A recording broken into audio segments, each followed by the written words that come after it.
अच्छा, अब हम कर रहे हैं फंडामेंटल थ्योरम ऑफ अर्थमेटिक, ठीक है। और हमारे साहिल बाबा का क्या,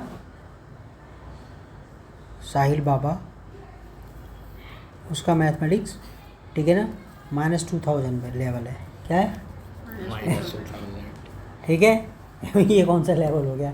अच्छा, इसमें अभी ये क्या कहती है फंडामेंटल थ्योरम ऑफ अर्थमेटिक। तो इससे पहले मैं तुम्हें एक बात बताऊं कि पहले इससे समझने से पहले हमें पता लगाना पड़ेगा, एक चीज़ सीखनी पड़ेगी, प्राइम नंबर और कंपोजिट नंबर। क्या? कंपोजिट नंबर ये क्या होता है? प्राइम नंबर भाई 2 हो गया, 3 हो गया, 5 हो गया, 7 हो गया, 13 हो गया, ठीक है। वो नंबर जो अपने आप के अलावा किसी से या तो 1 से कटेंगे या फिर अपने आप से, उनके 2 ही फैक्टर होते हैं। मेरे पास समझ आ गई क्या बोल गया मैं? कि प्राइम नंबर के सिर्फ 2 ही फैक्टर होते हैं, एक 1 और वो इटसेल्फ, खुद अपने आप में, ठीक है। तो 3 के कितने फैक्टर हो गए?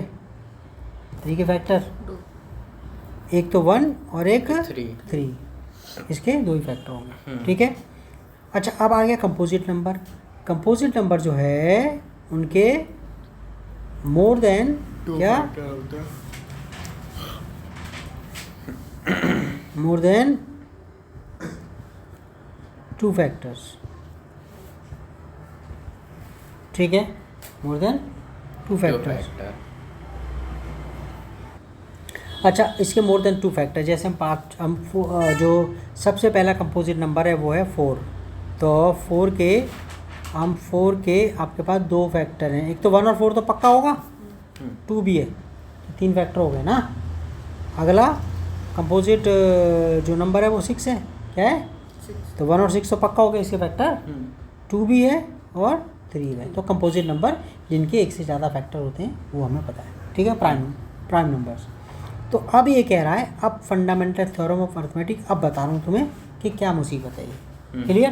क्योंकि इसका जो पहला जो क्वेश्चन है ना, इस पे जो पहला एग्जाम्पल है पूरे चैप्टर का, वो इसी टॉपिक पर है, ठीक है।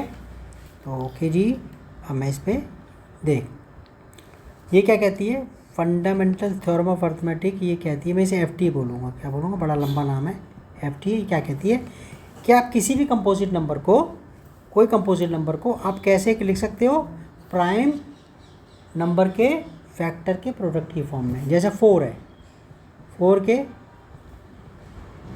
ऐसे, तो क्या हो गया, तो मैं 4 को क्या लिख सकता हूँ, 2 × 2 यानी कि 2 की पावर 2, ठीक है।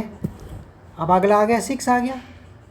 अब देख, दोनों एक प्राइम फैक्टर हैं इसमें, ये क्या, दोनों ही तो जो आए हैं जिससे बनाए हैं, दोनों की दोनों, ये दोनों की दोनों प्राइम नंबर हैं ये। अच्छा, मैंने 6 का करा, 6 अगला, ठीक है, 2 3 3, तो हम क्या लिख सकते हैं, 6 को क्या लिख सकते हैं, 2 × 3, 2 × तो मैं कैसे लिख रहा हूँ, आई एम एक्सप्रेसिंग 6, ठीक है ना, as the product of 2 as a prime numbers. I am expressing 6 as the product of prime numbers, as the product of prime number. What I'm saying it again, we are expressing 6 as a product of prime numbers। तो ये fundamental theorem of arithmetic कहती है, आप कोई भी दुनिया का कोई भी कंपोजिट नंबर होगा उसको प्राइम जो नंबर्स हैं उनके प्रोडक्ट की फॉर्म में एक्सप्रेस कर सकते हो, क्लियर? समझ आ गया ना? ओके, क्या बोलती है जरा फंडामेंटल थ्योरम ऑफ अर्थमेटिक, बच्चे भी सुन रहे हो उन्हें क्या बोल रही है? हाँ, क्या कहती है fundamental? The fundamental theorem of arithmetic says that we can write a composite number as factor of 2 prime numbers. As a product of Two prime prime factor, numbers. नहीं 2 नहीं, as a factor of as a Prime product of numbers. prime numbers। ऐसा यानी कि ठीक है कि किसी भी कंपोजिट नंबर को आप प्राइम नंबर के प्रोडक्ट की फॉर्म में एक्सप्रेस कर सकते हो उसको, क्लियर? बात समझ में आ गई? अच्छा, अब एक बात और बेटा हो गया। अच्छा, एक बात और हमने एक बात ध्यान करनी है। हाँ, ये कहता है, अच्छा अब ये ना, ये कहता है, ये फंडामेंटल थ्योरम ऑफ अर्थमेटिक ये कह रही है, ये every composite number can be expressed यानी कि factorise as a product of primes. यहाँ तक लाइन समझ में आ गई। Every composite number can be expressed यानी कि factorise as a product of primes and this factorisation is unique. और ये फैक्टराइजेशन क्या है? यूनिक है, मतलब इसके जैसा कोई नहीं। ठीक है, वही जस्सी जैसा कोई नहीं, क्या? यूनिक। और apart from the order in which the prime factors occur. हाँ, ये है कि वो प्राइम फैक्टर आगे पीछे हो सकते हैं। क्या सर, इसका लाइन का मतलब समझ नहीं आया। अपार्ट फ्रॉम द फैक्टर तो मैं तुम्हें बताऊँ। अच्छा, 100 के फैक्टर करते हैं। 100 के कंपोजिट नंबर 100 तो इसके 250 2 से कर रहा हूँ मैं पहले, 25 फिर 5 से। ठीक है, अब क्या 100 को मैंने कैसे लिखा है इसमें 2 times 5 रुक जा 2 times 2 रुक जा मेरे बच्चे, 5 × 5 मैं से इतना लिख दिया। ये तो पापा ने फैक्टर करे 100 के, अरे फूफा जी ने करे क्या, उन्होंने करा 5 से। 5 2 × 10 5 4 × 20 2 2 से। ठीक है, ओके। तो फूफा जी ने कैसे लिखा 100 के इसके फैक्टर को? 5 पहले क्या, 5 × 5 × 2 × 2। और बुआ को दिए, बुआ ने कैसे फैक्टर करें? 2 कर दिया, 2 5 सा। ठीक है, फिर बुआ ने 5 से कर दिया। ठीक है, ओके। फिर एक बार से बुआ ने 2 से कर दिया है, 5 से, जो मर्जी आपका, चलो 5 से कर दो। ठीक है, 5 से कर दिया, 5 2 सा, फिर 2 से करा। तो बुआ ने क्या लिखा 100 को? 100 के फैक्टर कैसे करके लिखे हैं? कैसे? 2 × 5 × 5 × 2।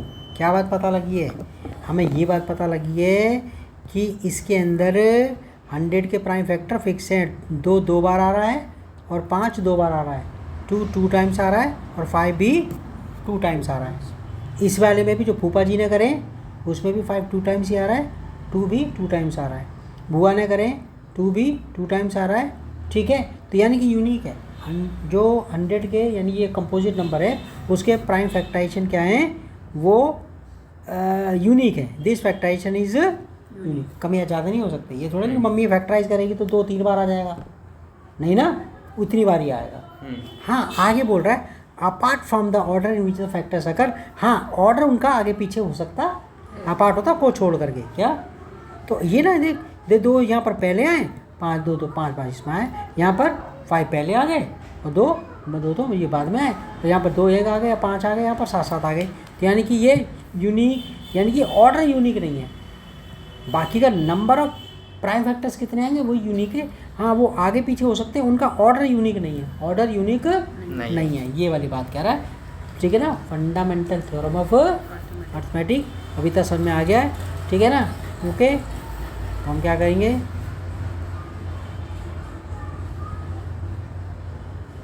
क्या सर? दादी इस टाइगर, मतलब इसे नहीं पढ़ना। अभी समझ में आ गया, टॉपिक ख़त्म हो गया। मैं अगला वो करवा रहा हूँ वीडियो। ठीक है, ओके। ठीक है सर।